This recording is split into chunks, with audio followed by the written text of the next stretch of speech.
Hi, everyone. Henry DeVries with Wealth Authority TV, and we get to have a CEO back with us, a CEO of a publicly traded company, Dennis Calvert. Dennis, how are you today? Henry, I'm great. So good to be here. Give us that quick elevator speech introduction to BioLargo. BioLargo is an innovation company focused on some of the most difficult challenges that face our planet and people. And so we focus on high impact innovation. We take those innovations through an adoption cycle, a proving ground, and then we partner them out for success. And we've been doing that for a long time and we have a deep portfolio. And I think the thing that we're most proud about is the things that we focus on are of such importance that we're going to be known as the company that solves some of the biggest problems we face. The reason I wanted you on the show today was to talk about your business model for large scale batteries, your salinity battery Yeah. factories, because you have an interesting way where you didn't want to take it all in yourself. You're looking for partners. Could you explain that? Yeah, I mean, right? The thesis is really pretty basic, and that is, give more than you take, right? In other words, make a value proposition where the partner, this customer, whatever that is getting something of extraordinary value. And we know if you can create that right and still meet your mark, right? Make your return on investment. And if there's enough margin and enough value creation in that model, then you can spawn rapid and global adoption. So when we looked at that business model, the historical model in the industry and the one that we thought was the best for us, we said to ourselves, the hurdles to overcome are monumental. The task to get to scale is extraordinary. The capital required simply to just take on the task of developing scaled manufacturing in a highly competitive market, especially in global competition that's highly subsidized. We said to ourselves, you know what we should do? We should create an arrangement, a business deal, where our partners get a prize that's so valuable that they're dying to help us build this business. And how do you do that? Well, we developed a model. And the idea is really pretty simple. We always say, instead of selling batteries, sell battery factories. Help your partner get the prize. In this case, there's a couple of prizes. One is batteries. Turns out the world needs lots of batteries. In fact, it's expected to grow into about a $3 trillion market in the next 15 years. Energy is supposed to double. The demand for long duration storage, that's grid scale storage batteries, is going to go up 6 to 7x in the same period. It is unbelievable. And what you learn is that the companies have gone through that adoption cycle, the building out, the proving up, the R&D, all the things to get ready for market. They spent a lot of money and a lot of years. And once they got there, they're under capacity. You know what the key is? You got to get to scale. Okay. So in the business model, there's a number of lessons to learn. The first is give more than you take. The second is make it really simple. Okay. In our model, it's really simple. We say to a partner, number one, how many batteries do you want? How many do you need? We're your Huckleberry. All right. We can build you a factory to suit. Now, who needs batteries? Well, it turns out a lot of people need batteries. Energy developers need batteries, energy suppliers to the grid. Who else? Data center developers, hyperscalers. It's going to grow 6 to 7x to a multi-trillion-dollar market in 15 years. There's nobody in the world that has enough money to keep up with the demand. There's the trick, right? So when we looked at that business, we said, people that want lots of batteries, well, who else might like it? Well, people that want to make money. Okay, that's a good target. We should focus on people that want to make money. It's a lucrative proposition. Who else? Well, people that want domestic manufacturing. Who's that? Well, that's the government. In fact, the current administration's focused on re-domiciling high-tech manufacturing. That's us, high-tech manufacturing for the next generation of a multi-trillion dollar industry. The industry's dying for domestic supply. And it turns out our battery technology can be supplied domestically, anywhere in the world domestically. That's pretty special, right? So we come to the market and we say, look, we all know that it's a big hurdle. You need lots of money, you need the capital to put to work. You also need to get to scale so you can produce enough to get into the supply chain economics and drive margin. So we looked at that and said, you know what we should do? We shouldn't do one factory. Maybe we do seven. Or how about 27 or maybe 40? And what we need is partners that want to capture the prize, right? Give more than you take. What's the prize? Hire 1,000 people, create a couple $1 billion worth of revenue, become a net exporter, create employment, workforce development, capture tax incentives, put money to work in a circular economy, supply a lot of batteries, help build out the grid, balance the grid, supply batteries for an insatiable AI demand that nobody can keep up with. The trick in all that is a good strategy meant to deliver more than we ask. And it really centers around this idea of great technology. Great, it starts with great technology, you wrap it with a great plan, give more than you ask, and then you stay the course and you build your way into success. That's what we're doing. Let's talk about supply chain because the current model, and you always talk about find the gap. So the current model is lithium. And is lithium really the best answer for large scale batteries? That's a big question. The technical answer, of course, is no. I think everybody pretty much is concluding that. Lithium found a market. China dominates it, of course. And and who made it famous? Tesla, of course, right? They really revolutionized the world with their EV charging systems and batteries for automobiles. The challenge with, and it was chosen for good reason, right? It had the ability to provide a quick burst of energy. It had enough duration to get you wherever the car needed to go. You could do a reasonable charge, right? Charge it fast enough, but it has a number of drawbacks. The number one is a very interesting and difficult international contentious supply chain. Big problem.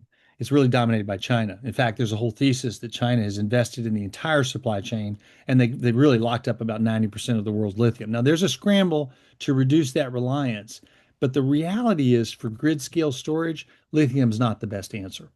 There's a number of emerging tech. Another one is now sodium ion, salt batteries. Ours is a liquid sodium battery, a next generation from the sodium ion battery technology. And why is it so revolutionary? Well, because ours lasts twice as long. It's not costly to produce. It can be sourced domestically or anywhere. It eliminates the complete risk of runaway fires that lithium is so commonly known for. And fundamentally, it breaks the supply chain barrier down so it can be recreated domestically anywhere in the world. How are you doing with deal flow on these batteries? How many people are showing interest in this? Well, let's see. One, two, three, six. We got seven factories in the hopper. In the hopper Mhm. means working to get to really permanent financing. We're not complete with financing yet, but it starts with what? Well, who wants to build a factory? That's first. Then what? Well, how are we going to finance it? That's called a capital stack. Big capital projects require a capital stack. That's a bunch of nomenclature that basically means who's going to put in the equity, who's going to put in the first mortgage, do you have a second mortgage, and how are you going to round it out to build out a whole capital stack. These factories are going to run about 170 million all in.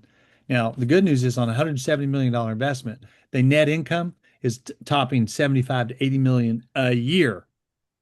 It has extraordinary return on investment. And all that calculation is based on our participation, and it's before incentives kick in. So when you're doing a capital stack, it starts with how much money is needed, where does it come from? The next is how can you reduce the equity requirements by leveraging what's called the incentive stack. The incentive stack, okay? The incentive stack is all these other things that you can get for subsidy. For example, workforce development. Any underdeveloped region wants to get workforce.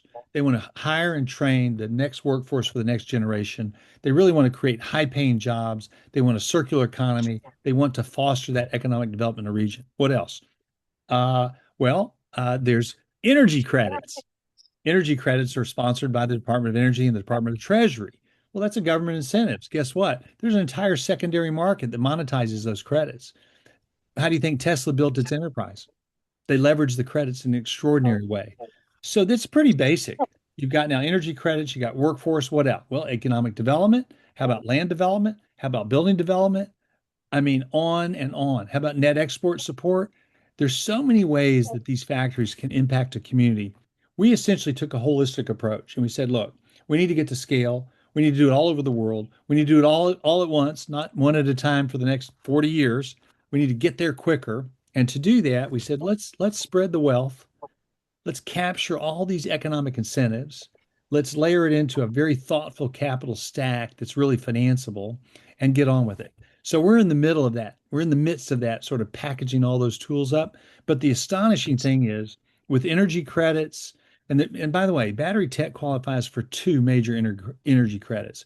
One is an energy credit for making cells, and there's another energy credit for delivering cell technology into the market. There's two there's two incentives. So that's number one. That's an obvious, and up to 50% of the capex required to build one of these factories is can be recaptured in energy credits. And again, with a robust secondary market and a very clear playbook. What else? Economic development. How many people are you going to hire? How much are you going to pay them? How are you going to train them? Are they going to enjoy their work? Is this a good place to be employed? Real simple. And there's more and more. So depending on where you go in the world, there's a lot of incentives. So we're stacking up the capital stack, and then we're supplementing it with an incentive stack, and we're marching to the launch pad. Now, here's the beauty in our business model because of the way we constructed it. The minute we get the financing on building out a project, we're profitable. The minute we start, we're profitable. Well, how can you do that? Well, because we're giving more than we're taking. That's the beauty of the model. Dennis, a lot of our viewers are investors or they advise investors, and I know you run up against this issue. It sounds too good to be true. What Oh, is your answer to that? welcome to the last 20 years of my life. It's a crazy, I hear it all the time. And then the second one says, who the heck are you?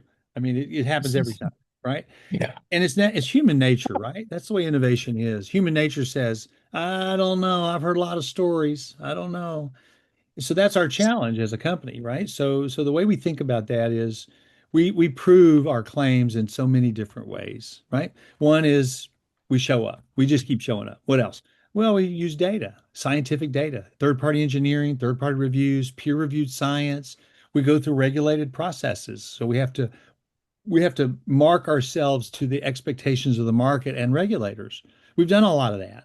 In the battery tech, we bring in third party experts who are technical experts at battery system technologies all over the world. And they look at us and they go, wow, this is amazing. Now, that's not to say there's not still risk because there's so many other things you have to manage as a CEO, right? Capital risk, competitive risk, regulatory risk, as they say, execution risk. You got to do it. You got to show up over and over and over until you hit the prize. So we don't ever say there's no risk. What we say is there's risk everywhere, and we're experts at managing risk.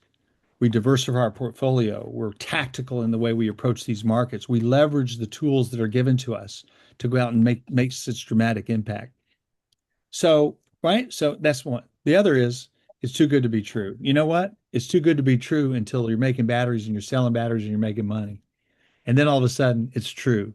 So the beauty of having a portfolio and the journey that we've had is we've notched a number of wins. And what you find out in our portfolio is there's a lot of wins and there's a lot of truth and there's a lot of validation. And so naturally, as you succeed as a company, as they say, all ships rise in a rising tide. The same thing's happening for us, and it's happening for our battery tech as well. So, yeah, but you haven't finished all the work. That's right.